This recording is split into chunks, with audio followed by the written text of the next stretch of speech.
బంగారం రేట్లు పెరిగినాక దొంగల కాశ ఇంకెంత ఎక్కువైంది. పబ్లిక్ ఇండ్లల్ల భద్రంగా దాచుకున్న సొమ్ముల్ని మటుమాయం చేస్తుండ్రు. ఇండ్లకు తాళాలేసి ఏటన్న పోతే కథం, మళ్ళొచ్చి చూసేసరికి మొత్తం ఖజానా ఖాళీ చేస్తుండ్రు. ఆఖరికి పెద్ద పెద్ద శ్రీమంతుల ఇండ్లు, లీడర్ సాబుల ఇండ్లను కూడా ఇడిచిపెడతలేరు. దొంగలకు అందరూ సమానమే అన్నట్లు చేస్తుండ్రు.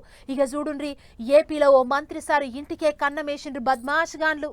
ఆగా చూసిండ్రా, అర్రలన్నీ తెరిచి చీరలన్నీ బయటికి గుంచి పారేసిండ్రు. లోపట తాళం వేసిన సొరుగులు కూడా తెరిచి తెరిచి చూసిండ్రు. చూస్తుంటే ఉన్న కాడికి మొత్తం ఊడ్చుకొని పోయినట్టే ఉన్నారు దొంగలు. అవుగాని ఇది ఎవరి ఇల్లు అనుకుంటారు? తూర్పు గోదావరి జిల్లా కొవ్వూరులో ఉన్న మాజీ మంత్రి జవహర్ సారి ఇల్లు. మొన్నటిదాకా సైకిల్ పార్టీ లీడర్లంతా ప్రధానమంత్రి మీటింగ్ కు అన్ని తీర్ల ఏర్పాట్లు చేయాలని అంత విజయవాడలోనే ఉన్నారు కదా.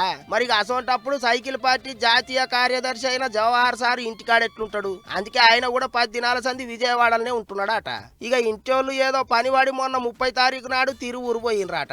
ఇంకేమున్నది, ఇంట్లో ఎవ్వలేంది చూసుకొని దొంగలు పోతం పెట్టిండ్రు. అట్లిట్లా పక్కింటోళ్లకు ముచ్చట తెలిసి ఫోన్ కొట్టి చెప్తే గిట్ల పోలీసోళ్ళు ఇంటోళ్ళు వచ్చి అయ్యో అనుకునే కథ అయింది. బంగారు సొమ్ములు సామాన్లు గట్టిగానే ఎత్తుకుపోయినరాట.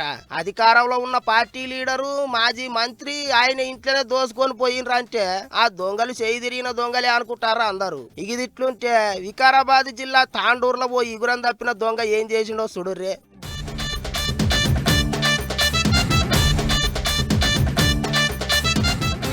ఆగా చూసిండ్రా, ఫోన్ మాట్లాడినట్టు చేసి సెల్ ఫోన్ల షాపుల కౌంటర్ మీద పెట్టిన 35,000 రూపాయలు తీసుకొని ఏం తెలియనో తిరిగి వెళ్ళిపోయిండు. ఓనర్ ఏటో పోతే షాపుల పని చేసే పిల్లగాడు ఫోన్ అమ్మి ఆ పైసలు కౌంటర్ మీద పెట్టిండట. పైసలు అక్కడ పెట్టంగా చూసిన దొంగోడు మెల్లగా వాటిని మతపరిచ్చిండు. దొంగోని దొరకబట్టే పనిలోనే ఉన్నారట పోలీసోళ్ళు. ఏం దొంగలు మోపైనరు పోన్రి. మళ్ళీ చూసే లోపల మాయం చేస్తుండ్రు. జర పైలంగుండుర్రి.